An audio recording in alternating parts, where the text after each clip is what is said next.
Jukkal constituency లోపల పిట్లం గ్రామ నివాసి నేను కోటరాజులు. పిట్లం వ్యాపారం చేస్తుంటా. నేను మా కూతురు వివాహం లోపల భగవద్గీత పుస్తకం లోపల మొదటి పేజీలో ఆహ్వాన పత్రిక అతికించి అందరికీ పంచడం జరిగింది, ఆహ్వానించడం జరిగింది. అది చాలా బాగా అనిపించింది.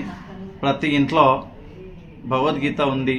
పూజా మందిరంలో చాలామంది కలిసినప్పుడు నీ పత్రిక చాలా బాగుంది, ఇది మంచి ఆలోచన, మన ధర్మ గ్రంథాలు అందరి ఇళ్లలో ఉండడానికి మంచి ఆలోచన చేస్తున్నాం కాబట్టి కుమారుడి పెళ్లికి కూడా ఇట్లాంటిది ఏదన్నా ఆలోచన చేయని చెప్పారు. వాళ్ళ సూచన మేరకు నేను కూడా మా యొక్క బాబు వివాహం సెటిల్ అయిన తర్వాత గీతా ప్రెస్ వాళ్ళతో డిస్కస్ చేసి ఏ పుస్తకాలు పెడదాము అని ఆలోచన చేయడం జరిగింది. ఒక 7-8 రకాలుగా ప్రయత్నం చేసిన, అందులో అవుట్ ఆఫ్ స్టాక్ అని చెప్పారు. చివరికి ఈ సుందరకాండ, రామాయణం అనేటటువంటి 2 పుస్తకాలు కలిపి మనకు అవసరం ఉన్న 2400 పత్రికలు ఇస్తామన్నారు. అవి ఒక 1200, ఇవి ఒక 1200 గీతా ప్రెస్కు ఆర్డర్ ఇచ్చి తీసుకోవడం జరిగింది.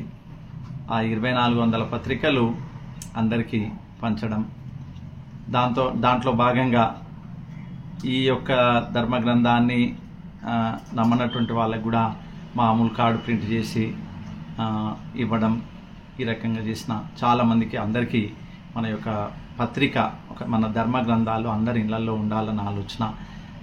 చాలామంది చదివినాము, మేము ఒకసారి చదివినాం మొత్తం పుస్తకము, రోజొక శ్లోకం చదువుతున్నాం అనే వాళ్ళు ఎంతోమంది నాకు కనబడ్డారు. ఒక 10% సక్సెస్ అయినా నేను చేసిన పని ఆనందం అనిపించింది.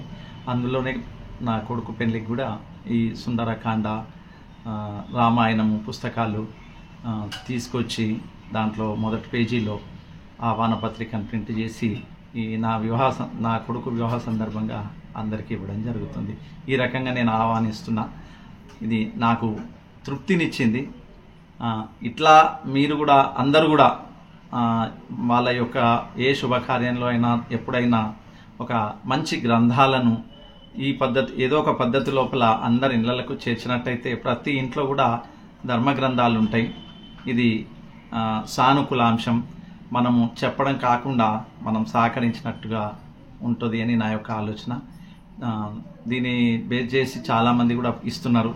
మొన్న మా మిత్రుడు శివ నారాయణఖేడ్ వాళ్ళ యొక్క బాబు బర్త్డే సందర్భంగా ఒక 360 పత్రికలు భగవద్గీత ఆర్డర్ ఇచ్చి తెప్పించి పంచడం జరిగింది. రిటర్న్ గిఫ్ట్గా ఓ ప్లాస్టిక్ వస్తువు, స్టీల్ వస్తువు ఇస్తే ఏదో చెడిపోతుంది అని చెప్పి వారు ఏం చేశారంటే రిటర్న్ గిఫ్ట్గా ఆ 360 భగవద్గీత పుస్తకాలు మార్కండేయ మందిరంలో జన్మదిన వేడుకలు జరిపి ఇవ్వడం జరిగింది.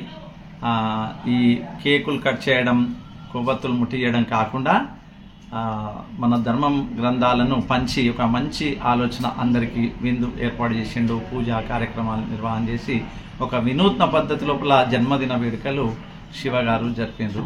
ఇట్లా ప్రతి ఒక్కరు కూడా ఇదే పంతాలో చేస్తే బాగుంటుందని చెప్పి నా యొక్క కోరిక. తెలుగులో ఫాస్టెస్ట్ న్యూస్ ఇప్పుడు కొత్త అవతారంలో 5 సెకండ్లోనే పూర్తి వార్తా సమాచారం మీ చేతిలో. సోషల్ మీడియా ట్రెండ్స్ మీ కళ్ళ ముందుకే live TV and voice search options తో ఇప్పుడే డౌన్లోడ్ చేయండి. యాప్ లింక్ డిస్క్రిప్షన్ లో ఉంది.